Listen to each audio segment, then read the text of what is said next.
Bonjour à tous, j'espère que vous allez bien, que cette journée vibre au mieux pour vous. Les mardis se succèdent, ainsi que les nouveaux podcasts, et je remercie tous les conférenciers et intervenants qui depuis le début jouent le jeu à cet exercice si particulier de la présentation de soi. Nous avons la chance aujourd'hui de recevoir Ingrid Sénépard, archéologue, métier qui, je trouve, éveille merveilleusement l'imaginaire. Elle va vous raconter comment elle a répondu à l'appel de sa vocation.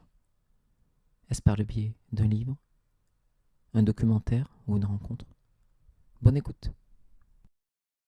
Bonjour, je m'appelle Ingrid Sénépard et je suis archéologue au pôle archéologie du Musée d'Histoire de Marseille. L'archéologie est une science interdisciplinaire qui emploie de nombreux spécialistes qui mettent au jour puis étudient les indices matériels de la vie passée de nos ancêtres. Et donc, je vais essayer de vous raconter comment je suis devenue archéologue par vocation et même par passion. Je peux dire que je suis tombée dedans toute petite, puisque dès l'âge de 6 ans, je voulais déjà étudier la préhistoire, qui est une des branches de l'archéologie, et faire des fouilles. Le souvenir le plus lointain qui a marqué cette vocation, c'est vers 6 ans, lorsque j'ai appris que Cuvier, qui était un grand naturaliste qui travaillait au Muséum d'histoire naturelle de Paris à la fin du XVIIIe siècle et au début du XIXe siècle, et qui est un des fondateurs de la paléontologie, c'est-à-dire de l'étude des fossiles, avait pu reconstituer l'ensemble d'un squelette de dinosaure avec un seul petit os, à partir d'un seul petit os. Très vite, je vais abandonner les dinosaures pour m'intéresser au mystère de l'origine de l'homme.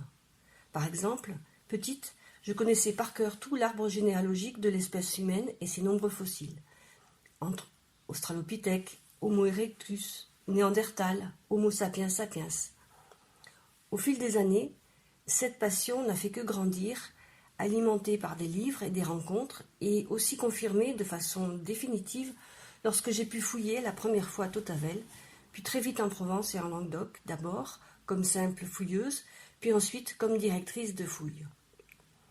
Ainsi, par exemple, j'ai dirigé la fouille d'un des premiers villages néolithiques de Provence, le Baratin à Courthézon en Vaucluse, qui est daté du 6e millénaire avant Jésus-Christ, et plus récemment, à Marseille, les sites de la colline Saint-Charles, où des populations de chasseurs-cueilleurs mésolithiques vers moins 8000 ans, puis des agropasteurs entre le 6e et le 4e millénaire avant Jésus-Christ, se sont installés pour consommer uniquement des coquillages.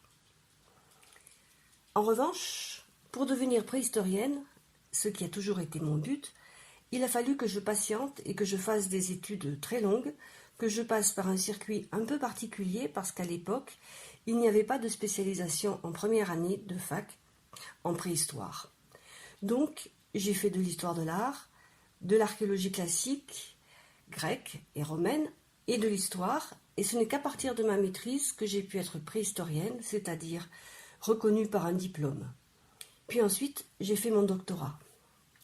J'ai débuté mes études à Toulouse, que j'ai quitté après le DUG pour Aix, pour travailler sur les hominidés, qui était toujours à ce moment-là mon premier intérêt. Mais en Provence, j'ai fait des rencontres décisives qui ont orienté le choix de ma spécialité et de la période sur laquelle je travaille depuis. Je vais rencontrer des préhistoriens qui travaillent sur le néolithique.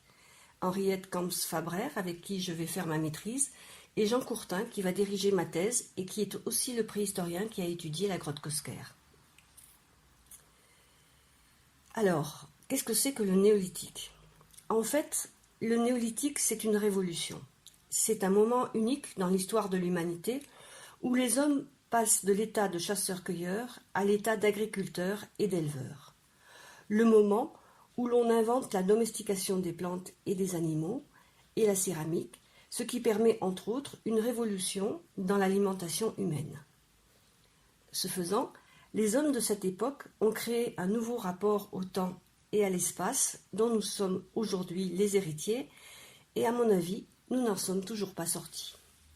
Un nouveau rapport au temps, parce que l'agriculture et l'élevage permettent aux hommes de prévoir leur subsistance et de stocker les récoltes, et un nouveau rapport à l'espace, parce qu'en même temps, les hommes se sont sédentarisés et ont bâti les premiers villages et ont progressivement abandonné la chasse et le nomadisme qui caractérisent le Paléolithique, la période précédente.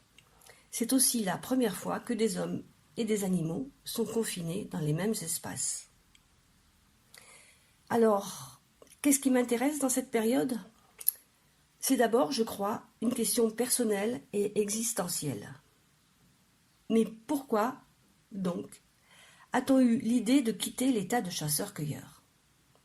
Depuis, je cherche, et j'essaie d'apporter des réponses avec d'autres collègues néolithiciens, car il s'agit souvent d'un travail d'équipe. Voilà, j'espère que je vous ai fait partager un peu de cette passion et que je vous ai donné envie de découvrir un peu plus ce métier. Merci à vous. Eh bien, merci Ingrid pour cette chronologie de vie. La curiosité de l'enfance, les rencontres déterminantes. Très belle synthèse de tout ce qui peut aimanter une vocation. Merci à tous et à mardi prochain pour un nouveau podcast. Bonne journée.